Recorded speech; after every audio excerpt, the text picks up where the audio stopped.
द्रौपदी मुर्मू के राष्ट्रपति बनने पर आज जश्न है, लेकिन ओडिशा के मयूरभंज के जिस छोटे से गांव से द्रौपदी मुर्मू आती है, उनके लिए आज ये कितने फख्र की बात है, क्योंकि ये वो इलाका है जो विकास यात्रा से बहुत पीछे है। और जब द्रौपदी मुर्मू ने अपने जीवन की शुरुआत की होगी, उस वक्त के हालात बयां करना तो आप समझ सकते हैं और भी मुश्किल होगा। द्रौपदी मुर्मू की संघर्ष गाथा पर मेरी सहयोगी मनोज्ञा लोईवाल ने एक खास रिपोर्ट आप लोगों के लिए कवर की है।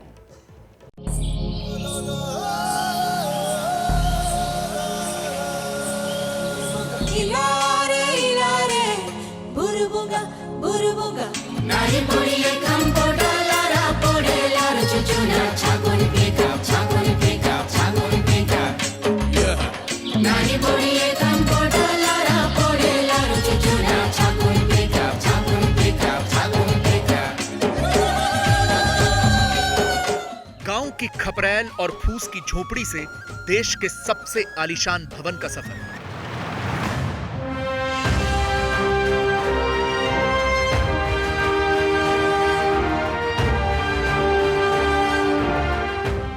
ओडिशा के एक छोटे से गांव से रायसीना हिल्स तक का सफर। खेत खलियान हल बैल से सबसे बड़े पद तक का सफर। साधारण से घर से 300 कमरों वाले महल का सफर।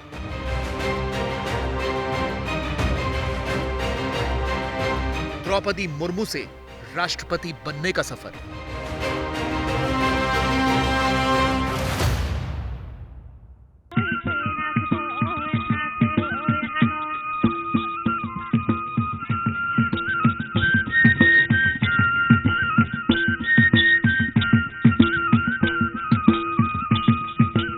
कभी भी मैं पद के लिए मैं मांगा नहीं, सब ने मुझे दिए, सब मुझे मिला।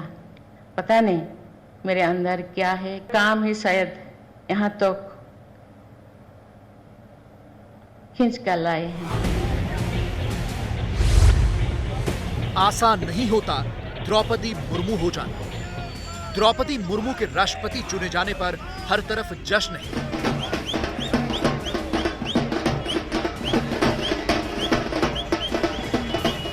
खूब पटाखे फूट रहे हैं, मिठाइयां बांटी जा रही हैं, क्योंकि इतिहास के स्वर्णिम पन्नों में उनका नाम दर्ज हो चुका है।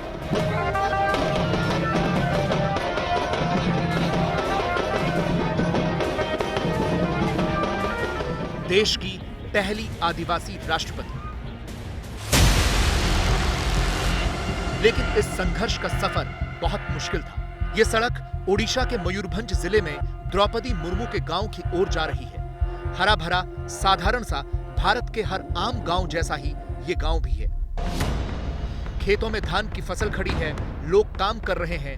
अब तो उन्हें भी पता चल गया है कि उनका ये छोटा सा गांव द्रौपदी मुर्मू की वजह से इतिहास के स्वर्ण पटल में दर्ज हो चुका है। ये वो स्कूल है जिसकी स्थापना द्रौपदी मुर्मू ने की है। उन्हें छोटा हो या बड़ा सब दीदी कहते हैं। दीदी के स्वागत में गान हो रहा है, वो भी जब गांव में आती हैं, यहाँ बच्चों को जरूर पढ़ाती हैं। पैसे ही छूलेंगे सबका मन, आपके चरणों में है नमन, आपके चरणों में है नमन। बहुत अच्छा महसूस होता है। वो जीके, जनरल नॉलेज, साइंस, बहुत कुछ पढ़ा है। अब यहाँ पर आती हैं तो कैसे बुलाते हैं, सारे बच्चे कैसे बुलाते हैं यहाँ पर द्रौपदी मुर्मू जी को? दीदी दीदी दीदी बोलकर पुकारते हैं। दीदी वो कहते हैं कि अपने लक्ष्यों को इतने महान कर देना कि व्यर्थ के लिए समय ही ना बचे। वो बात मुझे बहुत अच्छा लगता है। ऐसा लगता है कि किसी राज्य की राज्यपाल आकर यहाँ पर सबसे मिल रहे हैं। जी, हमको बहुत खुश होता है। वो हम सब के ग्रुप पे बैठा कर बात करते हैं हमारे साथ। यही द्रौपदी मुर्मू को अलग बनाता है। जीवन के इसी सेवा भाव से वो आगे बढ़ी, वो भी तब जब हर मोड़ पर जीवन में उनकी ईश्वर ने भी कठिन परीक्षा ली। द्रौपदी मुर्मू की पहली संतान की 1984 में 3 साल की उम्र में मौत हो गई। 2010 में बड़े बेटे लक्ष्मण मुर्मू की भी 25 साल की उम्र में मौत हो गई। 2013 में छोटे बेटे शिपुन की भी सिर्फ 28 साल की उम्र में मौत हो गई। और अक्टूबर 2014 में पति श्यामचरण मुर्मू का भी साथ छूट गया। प्रतिमाएं हैं उनके पति श्यामचरण मुर्मू, उनके 2 बेटे लक्ष्मण मुर्मू और सिपोन मुर्मू की। दरअसल इस वीराने से लगातार जिस तरह से ताकत बटोर के वो पूरे देश की समाज सेवा और अपने इलाके के उत्थान में लगातार काम करती रही हैं, ये प्रतिमाएं उसका सबूत हैं। राइजीना हिल्स तक जाने का ये सफ़र आसान नहीं है और अब तो 7वें आसमान से गुजरते हुए देश की राइजीना हिल्स यानी कि उसकी सबसे ऊंची चोटी पर विराजमान होने की तैयारी भी है। लेकिन इसी वीराने से पिछले 1 दशक से लगातार काम करते हुए ये प्रतिमाएं न सिर्फ ये बात का सबूत हैं कि उन्होंने किस तरह से अपनी ज़िंदगी में थपेड़े खाते हुए अपनी जड़ को नहीं छोड़ा, तो वहीं इस बात का भी कि कैसे एक आदिवासी महिला की ये सबसे बड़ी जमा पूंजी है। उनका तो प्रॉब्लम बहुत आया, बहुत सारे आए हुए, लेकिन वो कभी हार नहीं मानी। ये उनका तो हस्बैंड है, उनका बड़ा लड़का है, छोटा लड़का है, वो एक्सीडेंट में डेथ कर गए। थोड़ा बहुत 2-4 दिन तो नर्वस हुए, तो फिर जैसे मैंने पब्लिक को सेवा करना है, बस उसी हिसाब से वो आ गया। सिर्फ 4 साल में ही द्रौपदी मुर्मू का पूरा संसार खत्म हो गया था। वो बुरी तरह से टूट गई थी। ऐसे में उन्हें सहारा मिला ब्रह्म कुमारीज का। उन्होंने आध्यात्म का सहारा लिया, ध्यान लगाया और इस दुख से बाहर निकली। आज इसी मेडिटेशन से जीवन जीने की सलाह वो सभी को देती है। यहाँ हर रोज उनकी गैर मौजूदगी में भी मेडिटेशन चलता है। ये हम लोग को दीदी से ही सीखे हैं। मेडिटेशन करो और माइंड को स्थिर करो, वो सब उन्होंने ही सिखाए हैं हम लोगों को। बहुत ही खुशी महसूस होती है कि आदिवासी महिलाएं हैं और देश के राष्ट्रपति बन रहे हैं, तो हमको बहुत बहुत खुशी होती है। एक ना एक दिन आदिवासियों का भी और ज़्यादातर उन्नति होगा। सभी जगह पर उसको चांस मिलेगा पढ़ाई के लिए, नौकरी के लिए। एक साधारण से गांव में आदिवासी परिवार में पैदा होकर अब हर कोई सोच सकता है कि वो भी देश का राष्ट्रपति बन सकता है, क्योंकि शुरुआत द्रौपदी मुर्मू से हो चुकी है। लेकिन यह सफर कहां आसान रहा होगा। गांव में हर चीज की कमी थी। सुविधा तो छोड़िए, जरूरत के नाम पर भी कुछ नहीं था। रास्ता का कोई ठिकाना नहीं है। जहां बिजली का, तो मैं जब मंत्री बनी 2000 से 2004, उस टाइम मैंने अपने गांव में बिजली लाई। मेरे गांव के नजदीक एक नदी था। मेरे गांव के लोग नदी पार करके कोई भी चीज, या स्कूल या कोई ऑफिस या कोई मार्केट या हॉस्पिटल जाते थे। लेकिन जब बारिश का मौसम, नदी भर जाता था, तो बारिश के मौसम में कोई जा नहीं पाते। मैं जब मंत्री बनी वहां ब्रिज में बनवाई। द्रौपदी मुर्मू ने यह संघर्ष बचपन से देखा और हर मोड़ पर यही संघर्ष किया। यह द्रौपदी मुर्मू का स्कूल है। आज ये बिल्डिंग टूट गई है क्योंकि बगल में नया स्कूल बन गया है, लेकिन आज से 55-60 बरस पहले किसी आदिवासी लड़की के लिए स्कूल में पढ़ना तो असंभव सा था। तो ऐसे सुविधा नहीं था, क्योंकि वो 50-60 साल पहले रास्ता का ठीक नहीं था। स्कूल भी मिट्टी का स्कूल था। वो जो छप्पर घर माने बिल्डिंग घर नहीं था। उस वक्त वैसे कंडीशन में द्रौपदी दीदी जी पढ़ रही थी इधर। उनकी प्राइमरी एजुकेशन यहीं पर गुजरी है। तो इसलिए इस स्कूल के तरफ से हम लोग तो बहुत बधाई देना भी चाहते हैं, और उसके साथ हम लोग बहुत खुशी भी है और बहुत गौरव की भी बात है। इसी संघर्ष से आगे निकलकर द्रौपदी मुर्मू पार्षद से विधायक, विधायक से मंत्री, मंत्री से राज्यपाल और राज्यपाल से अब राष्ट्रपति बन गई हैं। कहानी किसी प्रेरणादायी फिल्म जैसी लग सकती है, लेकिन है पूरी हकीकत। इसीलिए परिवार भी गर्व कर रहा है। संथाल जात से और हम लोग का उड़ीसा से उसीलिए बहुत मतलब गर्व का बात है और खुशी भी बहुत अच्छा, बहुत खुशी महसूस होता है। कभी सोचा था कि राज्यपाल के बाद ये कदम भी होगा या हो सकता है? ये तो हम लोग कभी नहीं सोचा था, वो तो बस ऊपर वाला का मेहरबान है और मोदी जी का, बस मोदी जी का दिया हुआ चीज़ है। जहाँ गरीबी ने आंखों को सपने देखने का अधिकार ही न दिया हो, जहाँ पांव गरीबी की बेड़ियों में बंधे हों और एक कदम आगे न चलने दें, जहाँ पर विपदा के तौर पर भुखमरी और भूख हर व्यक्ति का स्थायी दोस्त हो। जरा कल्पना कीजिए 50-60 वर्ष पहले उस आदिवासी गांव में आखिरकार क्या सुविधाएं होती होंगी।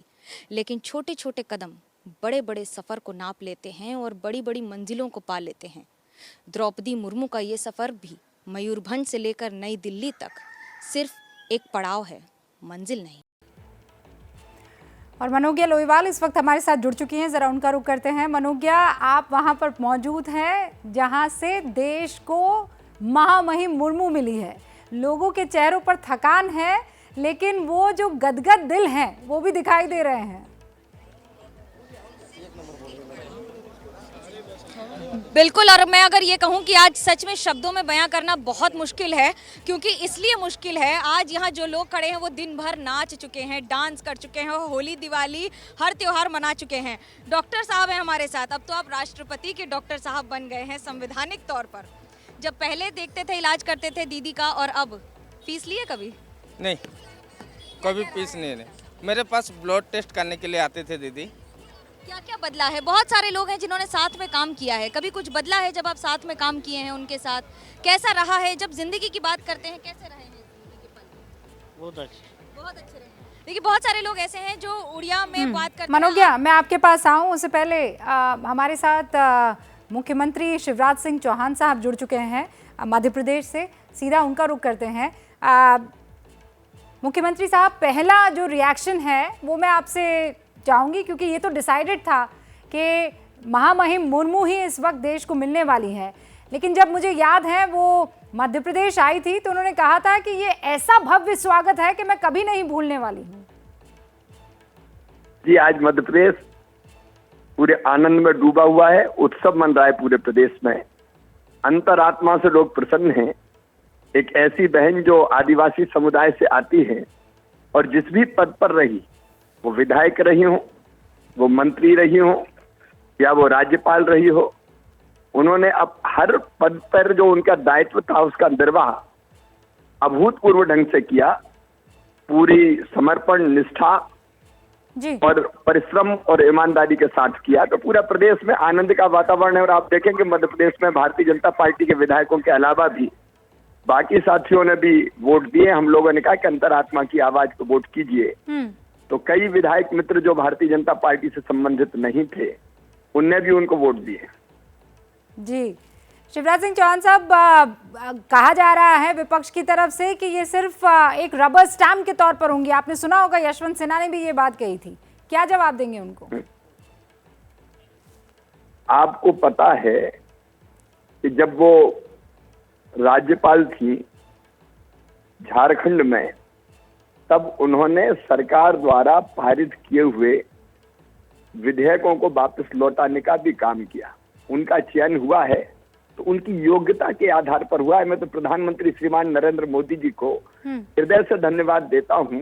उन्होंने इतनी कर्तव्यनिष्ठ, ईमानदार और समर्पित जनजातीय समाज की बहन को राष्ट्रपति पद के लिए उनका चयन हुआ और आज वो देश के सर्वोच्च पद पर बैठी हैं। जी, बहुत बहुत शुक्रिया शिवराज सिंह चौहान साहब एबीपी न्यूज़ से बातचीत करने के लिए। तो शिवराज सिंह चौहान ये कहते हुए कि इस वक्त पूरा मध्य प्रदेश गदगद है, खुशी के मारे आनंदित है। तो आपने देखा, अब देश ने इतिहास रच दिया है, लेकिन अब जरा मास्टर स्ट्रोक में पर्यावरण, प्रकृति के लिए अपनी जान देने वालों और सिर्फ आंदोलन चलाने वालों की सोच का विश्लेषण करेंगे। समझ गए ना आप? एक तो जान देने वाले और दूसरे सिर्फ आंदोलन चलाने वाले। ये हैं शर्मा जी, जो रात का खाना और देश दुनिया की सुर्खियां दोनों लेते हैं सुमित अवस्थी के साथ। अब ये हैं इनके पड़ोसी बैनर्जी साहब। मिष्टी दोई खाते खाते पूरा बंगाल जान लेते हैं सुमन दे के साथ। इनकी तरह आप भी देखें अपने फेवरेट न्यूज एंकर को एक ही ऐप पर, और डाउनलोड कीजिए एबीपी लाइव ऐप अपने स्मार्ट टीवी पर।